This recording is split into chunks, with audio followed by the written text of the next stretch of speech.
Located in a wide Berkshire Valley in western Massachusetts, our destination is Great Barrington, Kilo Golf Bravo Romeo.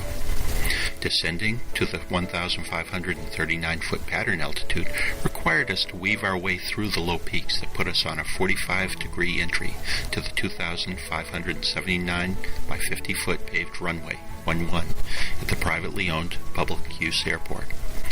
While only a VFR destination, runway 11 features what the ground school refers to as a P-TAPI approach, also known as the Pine Tree Approach Path Indicator. Just keep the numbers at the top of the pine trees and you're on the correct glide slope. After landing, we need to do a quick 180 and announce our back taxi of runway 11, as there are no taxiways. However, there are convenient run-up areas at each end. The airport features small airframe and engine repair services, ample parking on the well-trimmed grass, and a good fuel price at 39 cents less than my home base's average price. The small FBO has an extremely friendly staff and patrons, with a comfortable couch, clean restrooms, and computerized weather and flight planning services. The FBO provides everything a visiting pilot may need. Hoping to borrow the courtesy car for our trip into town, we were informed that it was no longer available. We were then offered a ride into town, which we gladly accepted. We were also provided with an FBO business card and the number to call when we needed to get a ride back. After a 2-mile ride with quaint country views, we entered the town of Great Barrington.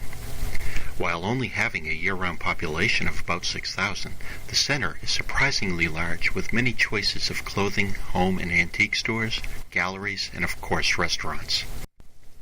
Meeting a resident friend and owner of Lebanese, an excellent wine store that also offers a selection of sausages, cheese, and crackers, we were tempted at just picnicking in the adjacent park overlooking the Housatonic River. But when we were offered a tour of the area and lunch at one of his favorite restaurants, Naji's, we couldn't refuse.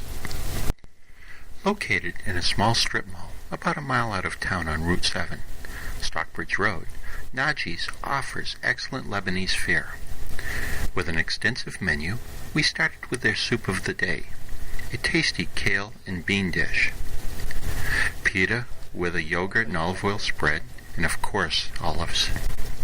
It was then on to the main course, consisting of a kofta or Lebanese meatloaf, a fattoush salad featuring ripe tomatoes, cilantro, mint, lettuce, and feta cheeses with Kalamata olives, and chili with grilled cheese folded into the dish, not forgetting the grape leaves stuffed with lamb and rice mixture.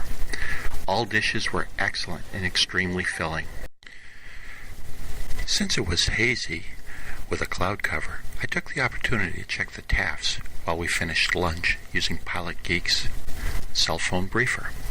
Satisfied that the weather would hold for the return flight, we agreed to a little more tour of the area.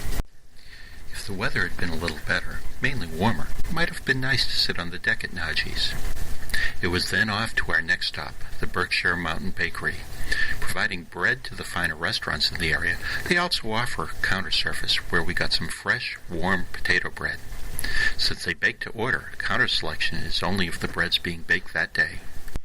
We were then hurried off to one of the area's more famous landmarks, at least to those of us that lived in the late 60s, early 70s, the Guthrie Center, also known at the time by the locals as the Hippy Church. This is the location made famous in Earl Guthrie's Thanksgiving story, Alice's Restaurant. It's then back to the airport for some reasonably priced fuel. After a quick run-up, we back taxi 11 to put us in position to leave. After announcing our position, we start our takeoff roll, departing over the road that brought us into town. Great Barrington is an excellent destination. With the assistance of the local FBO, we were able easily to get into town and experience a very pleasant time. I'm looking forward to my next visit to Kilo Golf Bravo Romeo.